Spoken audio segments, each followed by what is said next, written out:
নমস্কার সকল শ্রোতাগণকে আমাদের কাকসেনা চ্যানেলে স্বাগত। আমরা আবারও এসে গেছি নতুন একটি গল্প নিয়ে। আমাদের আজকের গল্প শুধু গল্প নয়, বরং গল্পের শ্রোতাগণকে একটা গা শিউরানো ভৌতিক মুহূর্তের অভিজ্ঞতা দেওয়ার ছোট্ট একটা অভিপ্রয়াস বলা যেতে পারে। স্বনামধন্য লেখক শরদিন্দু বন্দ্যোপাধ্যায়ের কলমের দ্বারা সৃষ্টি রোমহর্ষক ভৌতিক গল্পগুলির মধ্যে অন্যতম গল্প রক্ত খদ্দর। তাই আপনাদের জন্য আমাদের আজকের নিবেদন রক্ত খদ্দর। সন্ধ্যার সময় প্রাত্যহিক অভ্যেস মতো গুটি কয়েক সভ্য ক্লাবঘরের মধ্যে সমবেত হয়েছিলাম।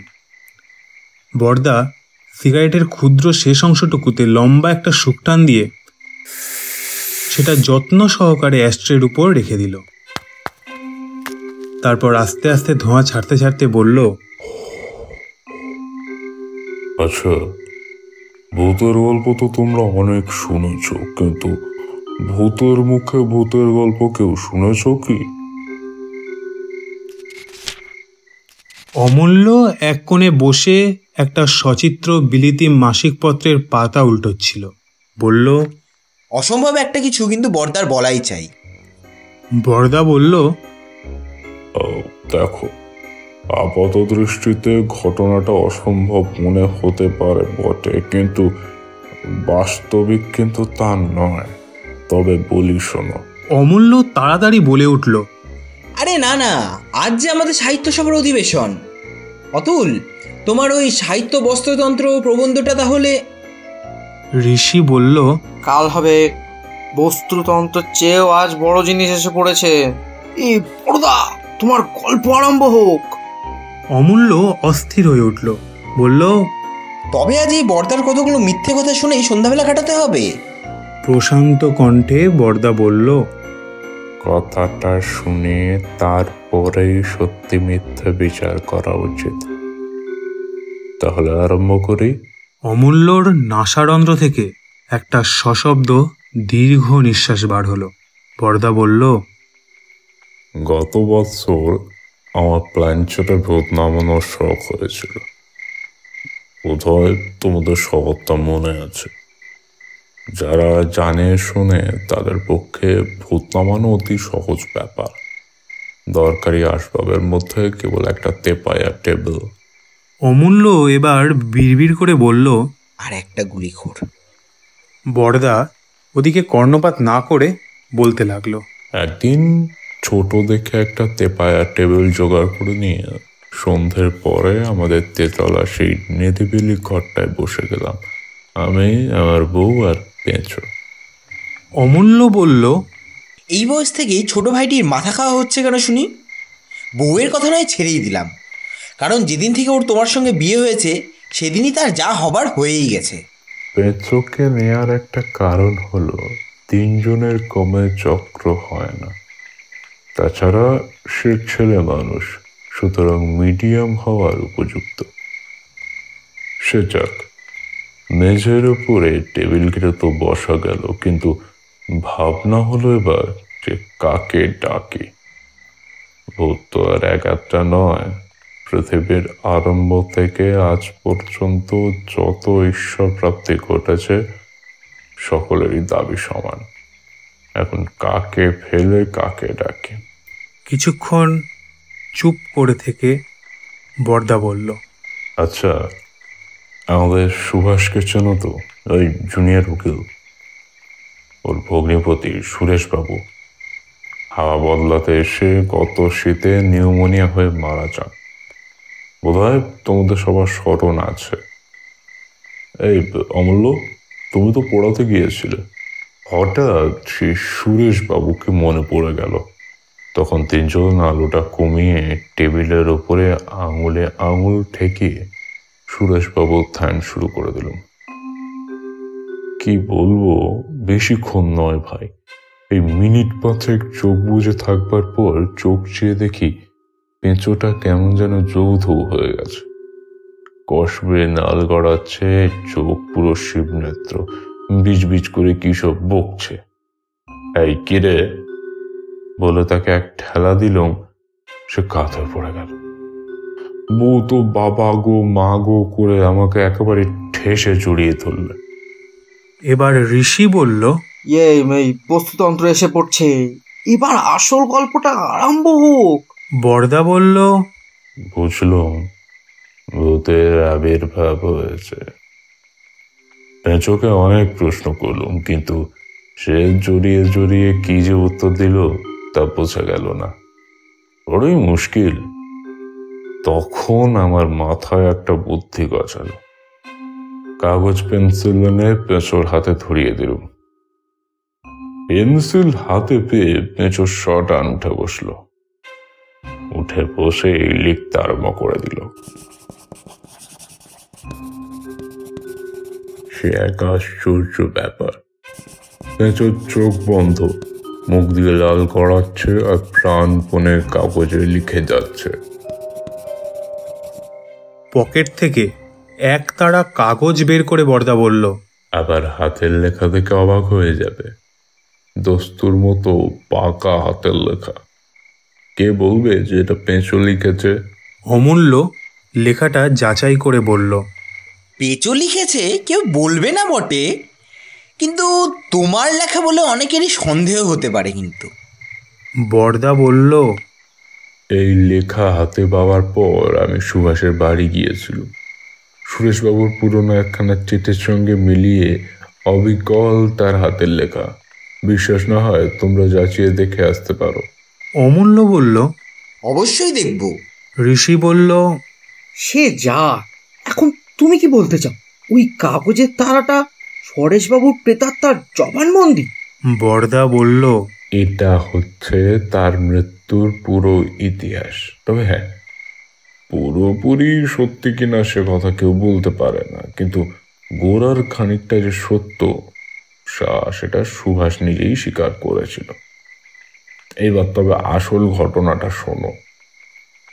এই বলে বরদা কাগজের তাড়াটা তুলে নিয়ে পড়তে আরম্ভ করলো।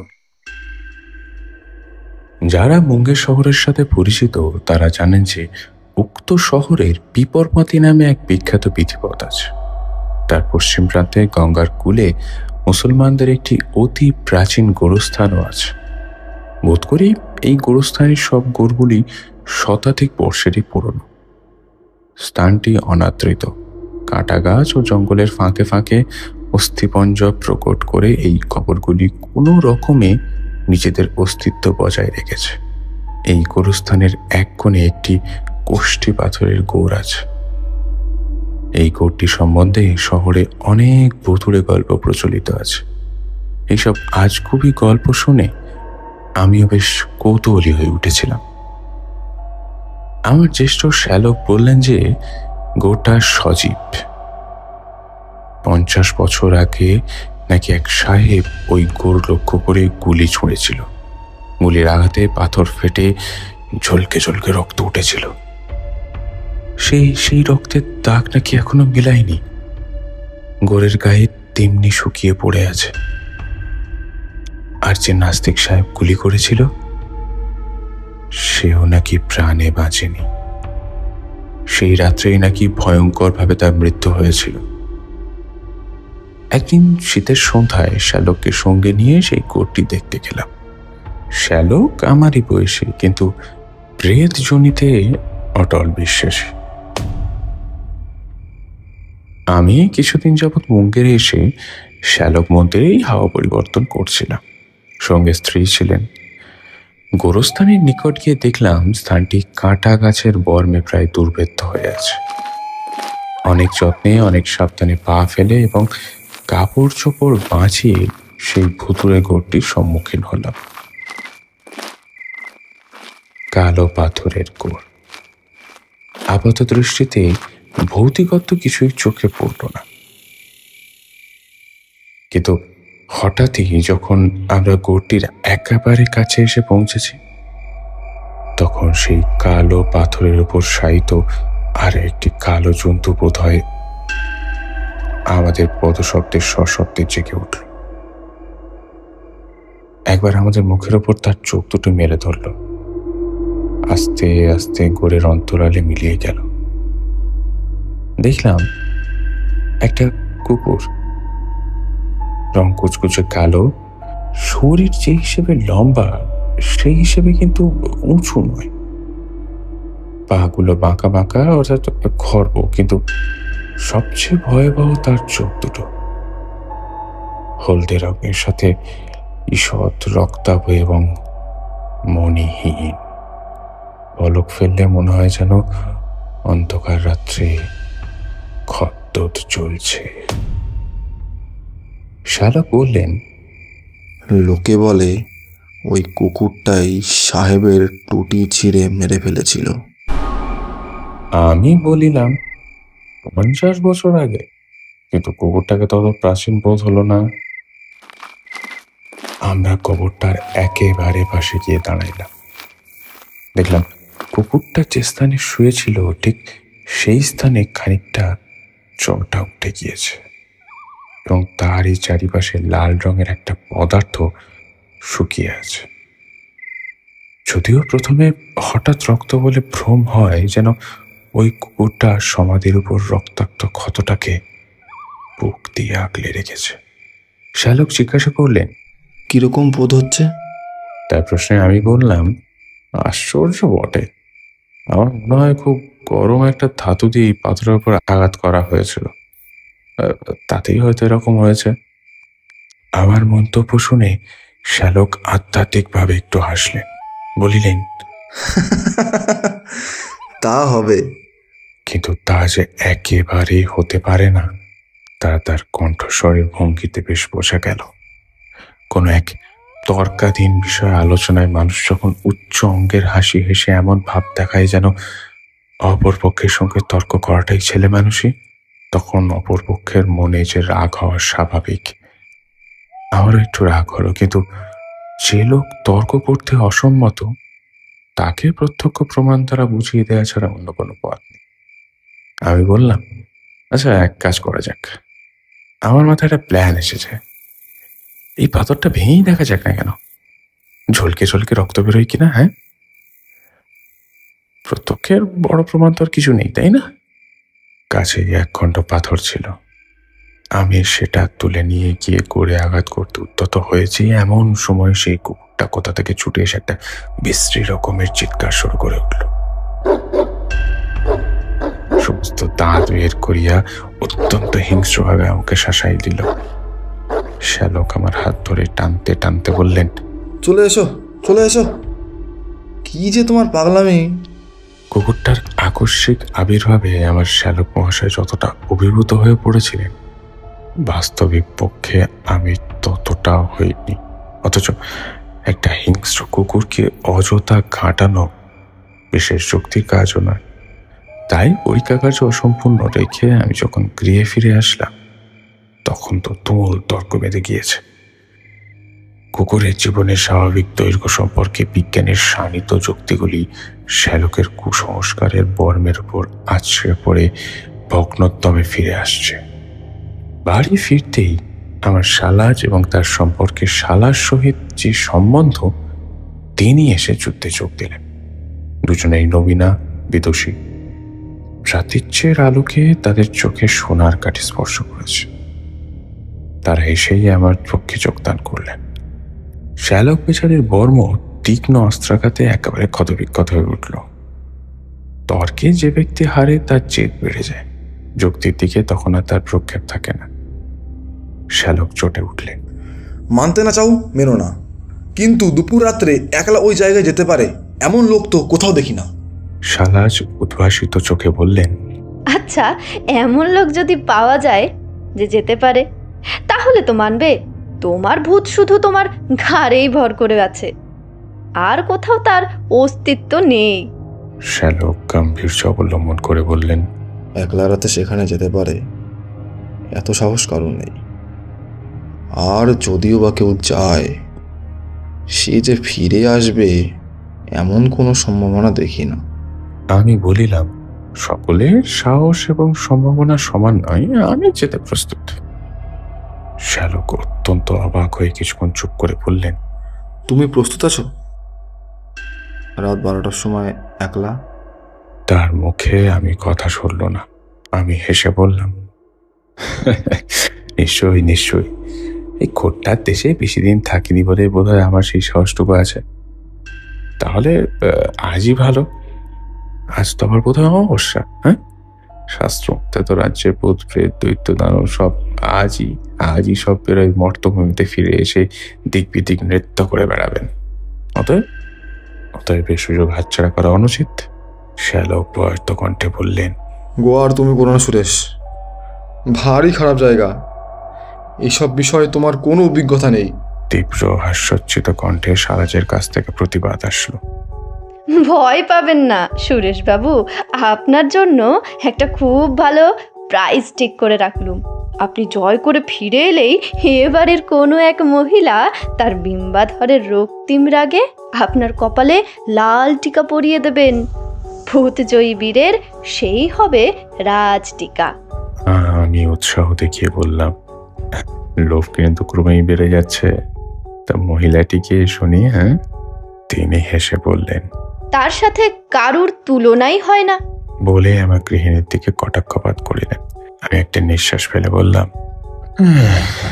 এই জাতীয় পুরস্কার তো যদিও আমাকে খুব একটা দুর্লভ নয়, তবু অধিকের প্রতি আমার বিরাগ নেই। কি বকছো দাদা রয়েছেন? তাহলে চুক্তি পাক্কা হয়ে গেল, আজ রাত্রেই যাব। কিন্তু আমি যে সত্যি সত্যি কবরের কাছে গিয়েছি, এদিক ওদিক করে ফিরে আসিনি, এ কথা শেষকালে আপনাদের বিশ্বাস হবে তো? শালাজ অতি দূরদর্শিনী বললেন, আপনার মুখের কথা আমরা বিশ্বাস নিশ্চয়ই করতুম, কিন্তু যাকে বিশ্বাস করানো দরকার তিনি হয়তো করবেন না। অতএব আপনাকে একটা কাজ করতে হবে, খড়ি দিয়ে গোড়ের ওপর নিজের নাম লিখে আসতে হবে। বেশ বেশ বেশ, তথাস্তু। আমি গৃহিণীর দিকে ফিরে বললাম, তোমার দাদা প্রেতের মাথায় বজ্রাঘাত করে আসা যাক, কি বলো? অল্প দ্বিধাজড়িত হাসি, ভিন্ন আর কোনো জবাব পাওয়া গেল না। শ্যালক বললেন, ফাজলামি ছাড়ো, আমি তোমাকে কিছুতেই ছাড়তে পারি না। শ্যালকের কথা শুনলাম না, কারণ অনেক ক্ষেত্রে অগ্রসর হওয়া যত সহজ, পশ্চাৎপদ হওয়া ততটাই কঠিন। রাত্রি 11:30টার সময় গরম জামায় আপাতামস্তক আবৃত করে একটা কহরা গোছের বর্মা চুরোট ধরিয়ে বার হলাম। এতক্ষণে গৃহিণী মুখ ফুটল, প্রতীচ্য বিদায় জলাঞ্জলি দিয়ে বললেন, থাক, গিয়ে কাজ নেই আর। আমি হেসে উঠলাম, বললাম, আরে পাগল, তুই ভাই বোন দুজনকার ধার একই রকম দেখছি। শ্যালক নিরতিশয় ক্ষুণ্ণ স্বরে বললেন, তুমি এমন একগুয়ে জানলে কোন শালা তর্ক করতো?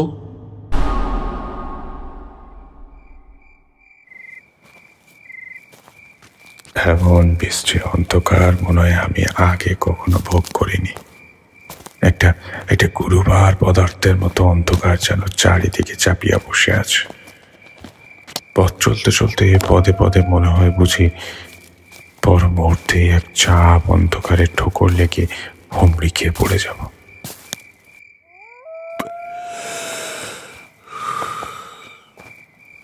চুরুটে লম্বা টান মেরে মন প্রফুল্লতা ও উৎসাহ সঞ্চয় করতে লাগলাম। সমস্ত ইন্দ্রিয়গুলি অজ্ঞাতসারে এমন সতর্ক ও সন্দিগ্ধ হয়ে উঠল যে নিজের পদধ্বনি নিজেই শুনে চমকে উঠলাম। মনে হলো কে যেন চুপি চুপি আমার পিছু করছে, পিছন থেকে আমার অত্যন্ত কাছে এসে পড়েছে, কিন্তু তথাপি অকারণে ভয় পাওয়ার পাত্র আমি নই। মনে মনে বেশ বুঝতে পারলাম দ্বীপ্রহর রাত্রির এই অন্ধকার, এই নিস্তব্ধতা, এই বিষণতা সকলে মিলিয়ে আমার আন্তরিক সাহসকে দুশ্চেত্য একটা ষড়যন্ত্রের জালে ধীরে ধীরে জড়িয়ে ফেলার চেষ্টা করছে। একটা অলৌকিক মায়া যেন আমার চেতনাকে আচ্ছন্ন করে ফেলছে। ঠিক যেমন মাকড়সা শিকারকে প্রথমে সূক্ষ্মতন্তুর সহস্র পাখি জড়িয়ে পরে জীর্ণ করে ফেলে, তেমনি এই অদৃশ্য শক্তি আমার সহজ সত্তাকে ক্রমে ক্রমে অভিভূত করে ফেলছে।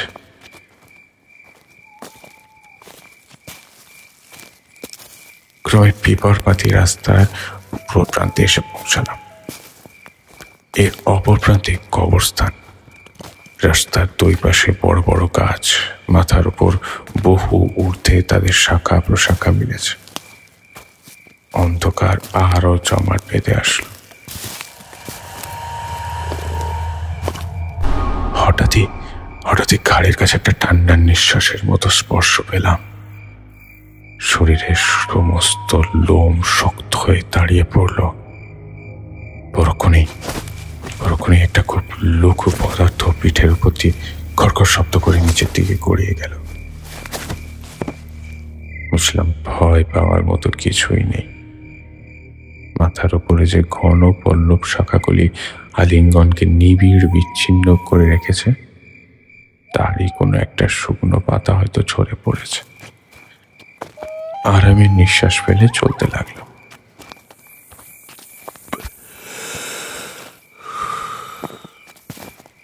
লম্বা টানের চোটে চুরুটটা প্রায় শেষ হয়ে এসেছে। অন্য সময় হলে ফেলে দিতাম, কিন্তু আজ সেটাকে কিছুতেই ছাড়তে পারলাম না। তার অগ্নিদীপ্ত প্রান্তটুকুতে যেন একটু প্রাণের সংস্রব ছিল। এই নিঃসঙ্গ অন্ধকারের মধ্যে আমার সমস্ত অন্তরাত্মা যখন সঙ্গীর জন্য ব্যাকুল হয়ে উঠেছিল, তখন ওই ক্ষীণ রশ্মিটুকুই জীবন্ত সঙ্গীর মতো প্রাণের মধ্যে ভরসা জাগিয়ে রেখেছিল। ওটাকে ফেলে দিলে যে অনেকখানি সাহসও চলে যাবে, তা বেশ বুঝেছিলাম। কিন্তু ক্রমে যখন আঙুল পুড়তে লাগলো, তখন সেটাকে ফেলতে দিতেই হলো। একবার বেশ ভালো করে টেনে নিয়ে সামনের দিকে কিছু দূরে ছুঁড়ে ফেললাম। ফেলে দেওয়া মাত্র মনে হলো যেন যে আঙুল দুটো দিয়ে চুরুট ধরিয়েছিলাম, তাদের মধ্যে কোনো ছিদ্রে খানিকটা ঠান্ডা বাতাস ঢুকে শরীরের মধ্যে ঢুকে পড়ল। আমার দৃষ্টি ছিল নিক্ষিপ্ত চুরুটটার উপরে। সেটা মাটির ওপরে পড়িবা মাত্রই আগুন ছিটকে উঠল। তারপর এক আশ্চর্য ব্যাপার ঘটল। ছিটকানো আগুনটা মাঝপথে দুটো আকৃতি ধরে পাশাপাশি একসঙ্গে নড়তে আরম্ভ করলো।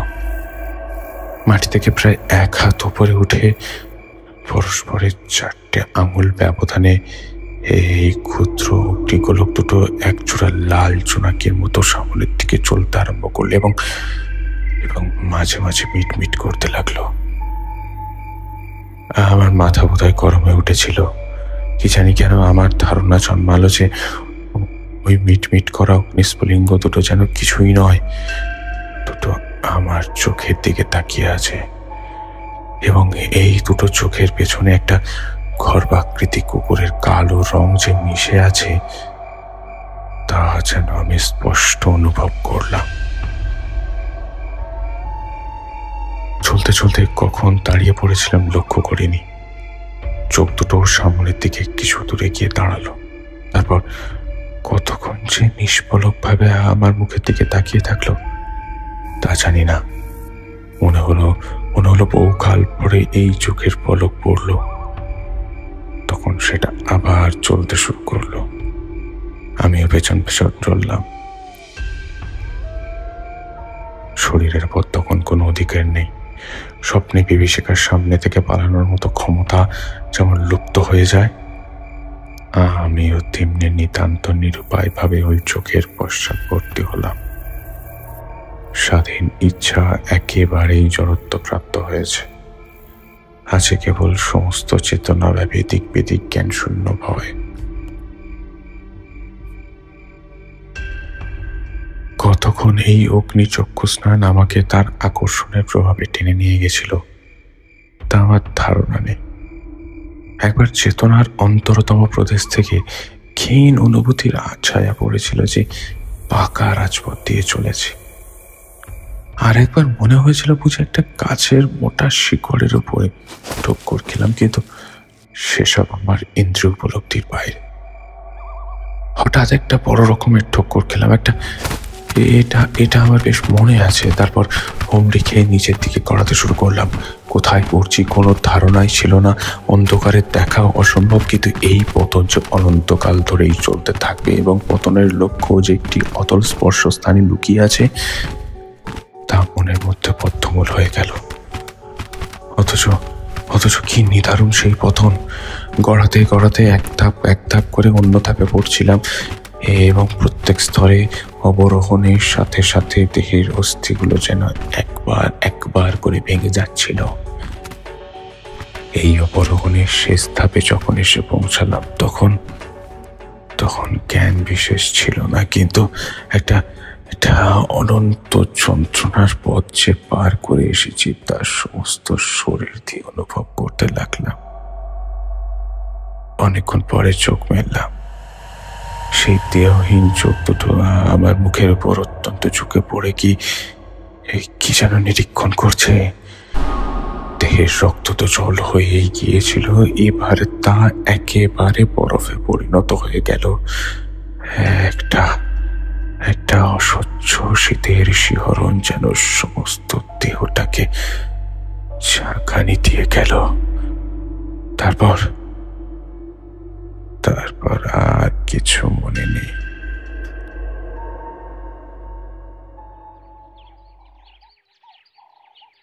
সূর্যোদয়ের কিছু পূর্বে জ্ঞান হলো। কালকে রাত্রি স্বাভাবিকভাবে কাটেনি, এই চিন্তা নিয়ে চোখ মেললাম। ঘাসের ওপর শুয়ে আছি দেখে তাড়াতাড়ি উঠে গেলাম। উফ, খাই কি নিদারুণ ব্যথা! আবার শুয়ে পড়লাম। তখন ক্রমশ সবটা মনে পড়ছিল। ঘাড় না নাড়িয়ে যতদূর সাধ্য দেখা যায় বুঝলাম পিপরপাতি রাস্তার পাশে কেল্লার যে শুষ্ক গড়খায় গিয়েছে, তারই তলদেশে বাবলা গাছের ঝোপের মধ্যে আমি আটকে পড়ে আছি। সূর্য উঠল। এখানে সারাদিন পড়ে থাকলেও কেউ সন্ধান পাবে না, এটা নিশ্চিত। শরীরে তো নড়িবার মতো শক্তি নাই। প্রচন্ড এক হ্যাচকা টান মেরে উঠে দাঁড়ালাম। চোখ থেকে আরম্ভ করে দেহের সমস্ত রোম বেদনায় টনটন করছিল, কিন্তু বাড়ি তো পৌঁছতেই হবে। অনেক শক্তি জুগিয়ে মৃতপ্রায় দেহটাকে টানতে টানতে কি করে যে বাড়ি পৌঁছালাম তা প্রকাশ করার সাধ্য আমার নেই। বাড়ি যেতেই সবাই চারিদিক থেকে ছুটে আসলো এবং উৎকণ্ঠিত প্রশ্নে আমার ক্ষীণ চেতনা আবার হারিয়ে দেবার জোগাড় করল। শ্যালক সকলকে সরিয়ে দিয়ে আমাকে একটি ইজি চেয়ারে বসে প্রশ্ন করলেন, সারা রাত কোথায় ছিলে?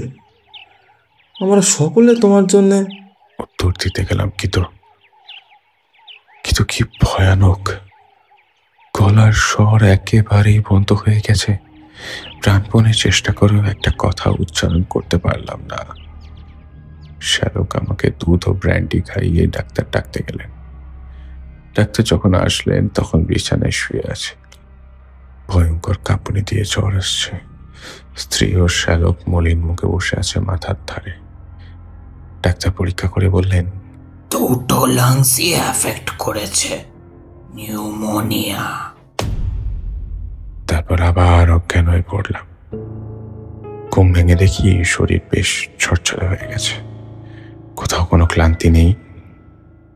কে একজন পেছন থেকে জিজ্ঞাসা করলো, এখন কেমন বোধ হচ্ছে? ফিরে দেখি বিনোদ, আমার ছোটবেলা স্কুলের বন্ধু। অনেকদিন পর তাকে দেখে বড়ই আনন্দ হলো। বেশ ভালোই বোধ হচ্ছে। তা ভাই, বুকের ওপর যেন একটা ভার চাপানো ছিল, সেটা আর টের পাচ্ছি না। বিনোদ মৃদু হেসে পড়ল, প্রথমটা ওই রকম বোধ হয় বটে। ওই আমারও যখন কলেরা হয়। হঠাৎই মনে পড়ে গেল, তাই তো বিনোদ তো আজ থেকে প্রায় 10 বছর আগে কলেরায় মারা গিয়েছে। আমি স্বহস্তে দাহ করে এসেছি, তবে সেখানে আসলো কি করে? সবিস্ময়ে জিজ্ঞাসা করলাম, বিনোদ, তুমি তো বেঁচে নেই, তুমি তো অনেকদিন আগে মারা গেছো। বিনোদ এসে আমার দুটো হাত ধরল, কিছুক্ষণ আমার মুখে দেখেছে, আবার আস্তে আস্তে বলতে লাগলো, তুমিও আর বেঁচে নেই বন্ধু।